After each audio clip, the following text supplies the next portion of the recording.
ಎಲ್ಲರಿಗೂ ನಮಸ್ಕಾರ. ನನ್ನ ಚಾನಲ್ಗೆ ಸ್ವಾಗತ. Nandini lifestyle diaries.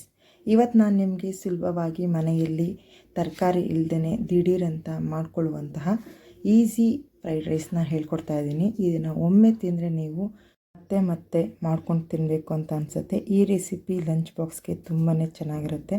ಬಿಸಿಯಾಗೂ ತಿನ್ಬೋದು, ಮಕ್ಕಳು ಮತ್ತು ಎಲ್ಲರಿಗೂ ಇಷ್ಟ ಆಗುತ್ತೆ.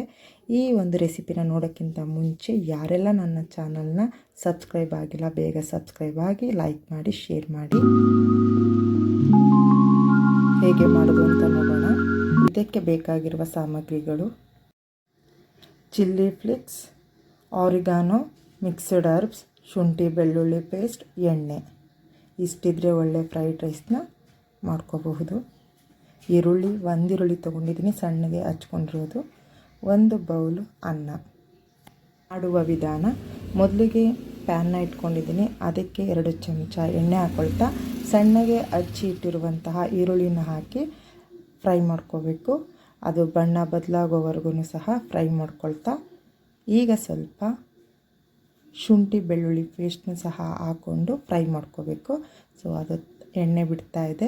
ಈ ಸಮಯದಲ್ಲಿ ಸ್ವಲ್ಪ ಸಾಲ್ಟ್ ಹಾಕ್ಕೊಂಡು ರುಚಿಗೆ ತಕ್ಕಷ್ಟು ಉಪ್ಪನ್ನ ಹಾಕ್ಕೊಳ್ಳಿ.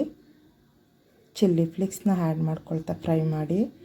ಆಮೇಲೆ ಆರಿಗಾನೋ ಮತ್ತು ಮಿಕ್ಸ್ಡ್ ಹರ್ಬ್ಸ್ ಏನಿರುತ್ತೋ ಅದನ್ನು ಸಹ ಹಾಕಿ ಫ್ರೈ ಮಾಡ್ಕೊಳ್ಳಿ. ಈಗ ಅದು ಫ್ರೈ ಆಗಿದೆ, ಘಮನೇ ಒಂಥರ ಸೂಪರಾಗಿರುತ್ತೆ. ಆಮೇಲೆ 1 ಬೌಲ್ ರೈಸ್ ಏನಿದೆಯೋ ಅದನ್ನು ಹಾಕಿ ಫ್ರೈ ಮಾಡ್ಕೊಳ್ಳಿ. ಅದನ್ನು ಸಹ ತಟ್ಟೆನ ಮುಚ್ಚಿ 2 ನಿಮಿಷ. ಆಮೇಲೆ ಕೊತ್ತಂಬರಿ ಸೊಪ್ಪನ್ನ ಹಾಕಿ ಮಿಕ್ಸ್ ಮಾಡಿ.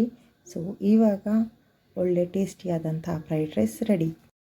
ಇದನ್ನು ನೀವು ಕೆಚಪ್ ಜೊತೆನಾದ್ರು ತಿನ್ಬೋದು, ಹಾಗೇನೂ ಸಹ ತಿನ್ಬೋದು. ಸೊ ತುಂಬ ಟೇಸ್ಟಿಯಾಗಿರುತ್ತೆ. ಇದನ್ನು ಲಂಚ್ ಬಾಕ್ಸ್ ಆಗಿ ಅಥವಾ ಮಾರ್ನಿಂಗ್ ಟಿಫನ್ನು ತಿನ್ಬಹುದು, ತುಂಬ ಚೆನ್ನಾಗಿರುತ್ತೆ. ಸೊ ಯಾರಿಗೆಲ್ಲ ಈ ಒಂದು ರೆಸಿಪಿ ಇಷ್ಟ ಆಯಿತು, ಹೋಪ್ಫುಲ್ಲಿ ಎಲ್ಲರಿಗೂ ಇಷ್ಟ ಆಗಿದೆ ಅನ್ಕೋತೀನಿ. ಸೊ ಯಾರೆಲ್ಲ ನನ್ನ ಚಾನಲ್ನ ಸಬ್ಸ್ಕ್ರೈಬ್ ಮಾಡಿಲ್ಲ, ಬೇಗ ಸಬ್ಸ್ಕ್ರೈಬ್ ಮಾಡಿ. Till watching.